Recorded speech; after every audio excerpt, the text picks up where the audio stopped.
Il est arrivé, comme il est arrivé sur le continent, hein, donc en direction, en provenance d'importation d'Égypte. Mais sa direction initiale, il vient de Bornéo. Hein. Il est arrivé doucement jusqu'aux années 80. C'est dans les années 2006 qu'il a pénétré en Espagne d'abord, et puis ensuite en France par des importations d'Égypte, et puis en Italie. Il est maintenant présent dans tout le sud de l'Europe. Donc c'est un insecte qui arrive par l'ouest, c'est ça. Oui, et on va voir une carte de la Corse, c'est pas uniformément réparti, même en Corse. Il a choisi ses endroits, le Charançon. Il s'est plutôt installé sur Bastia, j'ai l'impression. En tout cas, voilà, sur toute la plaine orientale, vraiment, oui. Côté est. Pourquoi la région est, du coup, n'est pas encore... C'est probablement dû à l'implantation des palmiers eux-mêmes. Et qu'il devait y avoir plus de palmiers phénix. Attention, pour l'instant, il s'est attaqué au phénix, et donc il devait y avoir, à mon avis, une présence importante de cette variété de palmiers à cet endroit-là. Je ne vois pas d'autre explication. Parce que les palmiers de la ville d'Ajaccio, eux, ne semblent pas encore touchés. Vrai ou faux? Probablement faux. C'est là que le bas blesse, voilà. Le bas blesse. Moi, les constats que j'ai faits sur la place des palmiers, justement, me rendent très, très préoccupé de la situation. Là, on est sur la place des palmiers à Ajaccio. Ça veut dire que ces palmiers-là qui ont l'air en pleine santé, en fait, ils ne le sont pas? Non, à mon avis, non, pour une bonne partie. Comment vous le voyez? D'abord, parce que quand on débarque du bateau, on s'aperçoit que sur le port même d'Ajaccio, il y a des attaques manifestes. Et on est très proche de la place des palmiers. Donc, et mes constats, les observations, l'expérience me laissent à penser qu'il y a vraiment un souci à se faire pour cette place. Mais votre constat, c'est-à-dire qu'on le voit. Comment on peut voir là qu'ils vont pas bien ces palmiers? Là, on voit essentiellement ceux-là, effectivement. Donc là, il y a des Washingtoniens au fond. A priori, ils n'ont pas de signes, mais ceux de ma visite assez récente la semaine dernière, moi, justifierait à tout le moins d'y faire une intervention immédiate pour voir ce qu'il en est. Mais je suis assez certain qu'il y a un problème. Donc là, la solution, c'est quoi? Là, il faut traiter tout de suite, très urgent.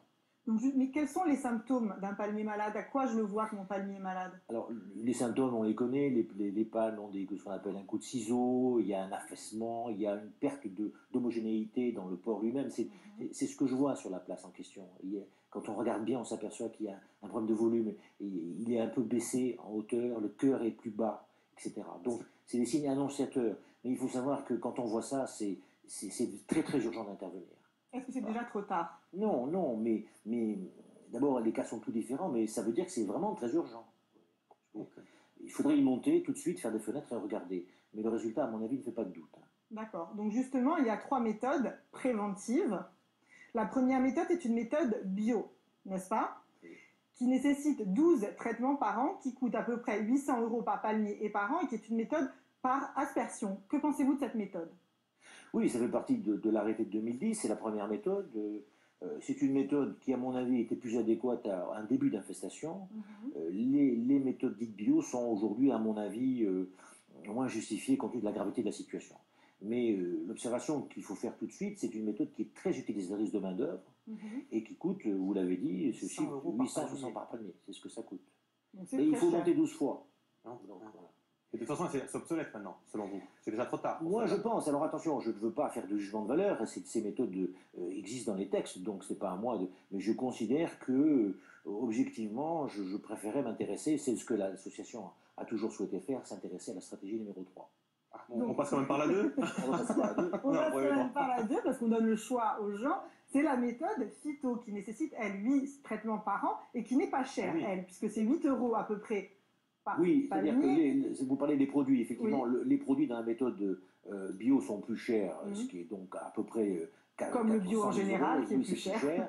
Et il y a surtout moins de main-d'œuvre, puisque vous l'avez constaté, il y a 8 traitements au lieu de 12. Donc c'est ça qui est très important. Bon. Et c'est une méthode que j'utilise moi-même pour mes 40 palmiers de la région de Toulon et qui... ça demande beaucoup de travail, mais objectivement, puisqu'un traitement tous les 21 jours quand même. Hein. Bon. Oui, et c'est une méthode par aspersion encore. C'est la même aspersion. Ça répond des particules. Voilà. Mais elle ne vous convient pas non plus, celle-là. Il faut qu'il y ait la troisième. C'est-à-dire qu'elle est aussi onéreuse, même si on le fait, elle est aussi onéreuse. Et nécessite de la main-d'œuvre. Et puis l'utilisation de pesticides, ce qui, à terme, peut poser problème quand même. Hein. Et justement, celle qui nous intéresse, c'est la méthode par micro-injection. Qu'est-ce que c'est, Hervé? Bon, alors la méthode micro-injection, on militait dessus, c'est l'utilisation au fond des mécanismes dits de l'endothérapie, qui sont vieux comme les civilisations grecques, hein, et qui consiste en fait à mettre à l'intérieur du végétal un traitement qui circule à l'intérieur du végétal en montant avec la sève. Et une firme a travaillé pendant des années, une AMM a été en définitive, et on a milité pour ça, donné un accord d'autorisation de mise sur le marché. Hein, donc, qui date donc du printemps 2014. Et depuis ce moment-là, on a officiellement une troisième stratégie de mise en place par micro-injection d'une molécule. C'est avec ce type d'équipement. Montrez-moi, s'il vous plaît, on voit des... Ah, d'accord, oui, voilà. Oui. Je me demandais ce que c'était, vous étiez légumes matériels, je n'ai pas osé vous demander en fait. D'accord, c'est ça, chacun peut le faire. Non, pas du tout, parce que d'abord, vous voyez que ces équipements, par définition, sont onéreux, et la distribution de ce produit ne se fait que par des applicateurs spécialisés formés par la firme. Donc, mais c'est important de dire qu'il n'y a qu'un traitement par an. Alors, ce qui est important, c'est que ce traitement se fait à hauteur d'homme, on ne monte plus, il se fait une fois par an. Ce qui est effectivement considérablement plus favorable que les deux autres. Voilà pourquoi on milite principalement pour cette méthode. Une seule difficulté, son prix, qu'on a fait baisser 2 fois, enfin, et donc qui aujourd'hui, sur le site on trouvera ce prix-là, c'est autour de 250 € pour un palmier avec un tarif dégressif, mais les collectivités arrivent, mais on ne fait que ce constat, nous on n'est pas la firme, complètement indépendant de la firme, arrivent à traiter autour de 150 € pour des volumes importants. C'est ce que la ville d'hier a fait. Et il n'est pas impossible que les collectivités fassent bénéficier leur population de ce tarif aussi. La ville d'hier, d'hier, avec un H, pas la ville, d'accord. Donc, si mon palmier est complètement mangé, qu'est-ce que je fais? Est-ce que j'applique ces méthodes-là ou est-ce que je fais autre chose? Voilà. S'il est vraiment très atteint, c'est malheureusement ce qu'il faudra faire, mais il faut savoir que couper un palmier, ça coûte 150 € du mètre linéaire de slip. Hein. Donc c'est déjà une grosse dépense. Hein. Il y a une méthode qui est quasi chirurgicale. Voilà, dit chirurgicale. Si le palmier n'est pas totalement mort, effectivement, on fait une opération qu'on appelle l'assainissement mécanique, qui consiste à fouiller là-dedans, le mettre enlever, et puis enlever mécaniquement la présence des larves, à rajouter des produits. C'est, quand je dis souvent, pronostic vital engagé. Quand on est dans cette situation-là, on a une chance, ça dépend de sa habitation, mais de grandes chances de le perdre quand même. Et surtout, il demande un suivi post-opératoire. C'est comme un opéré du cœur qui est très important, en suivant les problèmes de champignons, etc., de réinfestation. Donc, véritablement, c'est une opération onéreuse à faire, mais il faut quand même la faire parce qu'on dépense 400, 500, 600 €, mais on sauve un palmier qui peut-être vaut 20 000 €. Donc, il faut le faire. Donc, alors, voilà, lesquelles de ces 3 méthodes, quand mon papier était... Enfin, c'était pas votre question, mais elle est intéressante, du coup, je le disais. Si mon palmier est complètement mangé, donc, il me reste cette méthode-là, qui est chirurgicale. Soit faire une opération de chirurgie du cœur. On n'abandonne pas, on veut les sauver, ces palmiers. D'ailleurs, la ville de Bastia a presque réussi à les sauver, puisqu'elle n'en perd que 36. Et un palmier en voie de guérison, ça donne ça. Grâce à votre traitement, en fait. Grâce à ce traitement-là. Parce qu'ils sont traités normalement. Bon, voilà.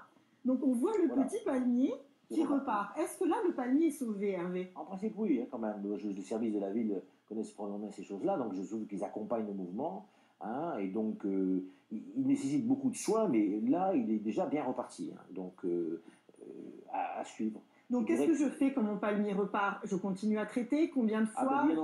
Bien entendu, c'est un palmier comme un autre, si je puis dire. Donc, il faut faire de la prévention. Hein. Je dirais, il faut faire de la super prévention, justement parce qu'il sort d'une intervention chirurgicale. Mais si on ne s'occupe pas de sa prévention, il va être réinfesté, c'est sûr. Ça veut dire qu'on ne s'arrêtera jamais alors de les traiter? Jusqu'au jour où on arrivera peut-être, sans doute, à éradiquer le charançon lui-même. C'est ça. Parce que si mon palmier, justement, on en parlait tout à l'heure, n'a pas survécu et que j'ai un tronc dans mon jardin, qu'est-ce que je fais? Parce que ça peut éventuellement infester d'autres arbres. Bien entendu. C'est ce qu'on appelle la gestion des déchets. Là, il faut impérativement couper et voir ce qu'il y a, mais le risque énorme, c'est d'être réinfesté par des voisins qui ne font pas leur boulot. C'est ce qu'on appelle les propriétaires négligents, qui ne se sont pas occupés de leur palmier, on laissait ça comme ça. Donc, et franchement, alors qu'on dépense beaucoup d'argent pour protéger ses propres palmiers, être réinfesté par le palmier du voisin, c'est pas bon pour le voisinage, c'est clair. Donc il faut faire quelque chose. Parce qu'il n'y a pas que mon carré de jardin qui compte. Bien entendu. Alors il faut savoir qu'on dit 7 km, c'est un peu faux, mais il faut savoir qu'un charançon fait facilement 800 mètres. Hein, pour détecter... Le petit charançon qu'on a vu, grand comme une pièce d'1 €. Hein. Un mâle fait 800 mètres pour trouver une femelle. Et un mâle, il fait beaucoup de dégâts. Il va trouver la femelle et ensuite il va la féconder. Donc à partir de là, c'est parti. Donc, combien on a perdu de palmiers du côté de Bastia? Vous dites que 36, c'est tout. C'est tout, finalement, on arrive à les sauver alors. Non, mais je crois, moi je ne connais pas très bien le dossier local d'ici, mais je pense que les services en occupent beaucoup et donc ils ont pu limiter la casse à ce niveau-là, c'est bien. Hein, il faut savoir quand même que la ville d'hier qui s'en occupe aussi en a perdu 1500. D'accord. Il y avait une question, juste après, on avait une question, est-ce qu'il y a que le... Voilà, il y a qu'un seul insecte qui est un danger pour mon palmier ou pas? Dites-moi. Alors, nous, notre association s'appelle Sauvons nos palmiers, on s'occupe des ravageurs. Alors, c'est d'abord, bien sûr, le fameux charançon, mais c'est surtout aussi les Espagnols considèrent qu'il est bien aussi dangereux que l'autre, voire pire, ce qu'on appelle le Pesandisia arcon. C'est un papillon, là, pour le coup, hein, ou papillon palmivore. Alors, d'après ce qu'on a vu, des entretiens qu'on a eu avec Fred en Corse, ce palmier n'est pas encore présent ici. C'est une chance inouïe. Et je recommanderais, moi, de mettre en place un dispositif particulier pour contrôler les importations, la circulation des végétaux. Et surtout des mécanismes permettant que les particuliers puissent détecter dès que possible la présence éventuelle de ce papillon pour intervenir tout de suite. Hein, on a une chance, c'est qu'il n'est pas encore arrivé, mais il faut tout faire pour qu'il n'arrive pas. Est-ce que c'est le même traitement préventif que pour le charançon? Oui, c'est des insecticides. Hein, donc ça fonctionne même pour le papillon? Oui, c'est insecticide. Il faut tuer, on le tue. Hein, méthode. Certaines régions ont réussi à éradiquer le charançon. Alors, il y a des exemples au niveau mondial. Il y a l'île des Canaries qui a réussi à le faire. Donc, c'est une île, ça peut donner des idées pour nous ici. Hein, il y a aussi, récemment, j'ai vu la publication d'un comté important de Californie qui les a éradiqués avec la règle non prise pendant les 3 ans. Donc, ça, c'est vraiment la règle européenne. Et puis, les gens d'Elché, là, on va quand même aller vérifier. Vous savez qu'Elché, c'est une énorme pépinière qui est classée au patrimoine de l'UNESCO. Il y a 200 000 palmiers. Ils ont indiqué dans la presse récemment qu'ils se sont débarrassés du charançon. C'est une nouvelle étonnante, mais je toute raison de pourquoi ne la contester. On va aller faire un reportage là-bas. Ah oui, c'est leurs idées surtout, non? Oui, bien sûr. Hein? Bien sûr. Est-ce qu'il y a une obligation de traiter? Alors, la réglementation est un peu compliquée, je vais essayer de la simplifier. C'est qu'en réalité, quand un panier est détecté ou un piège est rempli, il y a des obligations qui en résultent. Avec les fameux, je vous renvoie, allez sur notre site, il y a des cercles de 100 mètres, etc. Alors, je voudrais faire une petite digression là-dessus, qui est propre à votre région. Il vient de sortir un arrêté qui date du 15 janvier par le préfet de région, qui a mis fin à ce dispositif qui ne servait plus à rien. Je pense qu'il a pu le faire parce que vous avez des règles politico-administratives qui ne sont pas les mêmes que sur le continent, qu'il avait une forme d'autonomie par rapport à ce qui peut se passer en métropole. C'est une très bonne décision. Le voilà l'arrêté, je l'ai sur place. Bon. Ça veut dire quoi? On balaye ces cercles et maintenant, c'est la prévention obligatoire dans toutes les communes qui sont déclarées affectées. Un seul regret, c'est qu'il n'y a pas de suite à cet arrêté. On a fait des listes de communes, c'est tout. Qu'est-ce qu'on fait maintenant? Et d'où ma transition pour dire que je regrette un peu qu'il n'y ait pas de comité de pilotage charançon en Corse. Or, pourtant, ces comités ont été prévus par un arrêté du 9 décembre 2013, et je ne crois pas qu'il y en ait, et je pense que ça serait une très bonne idée. Je lance cet appel au préfet de région et au président Jacob pour créer cet institut dans lequel nous serions très heureux de participer, comme nous le faisons déjà dans les comités de pilotage de Languedoc-Roussillon et de Provence-Côte d'Azur. Nous avons notre rôle aussi. Il y a des résultats. On a commencé de travailler, parce qu'il y a des groupes de travail. C'est un appel. Et les gens à qui vous parlez, vous savez qu'ils ne ratent jamais un épisode d'INSEM. On ne bouge pas, on suit Francesca qui est avec d'autres arbres, qui sont aussi en danger d'ailleurs. Je ne sais pas si elle va parler de ça, mais regardons Francesca tout de suite.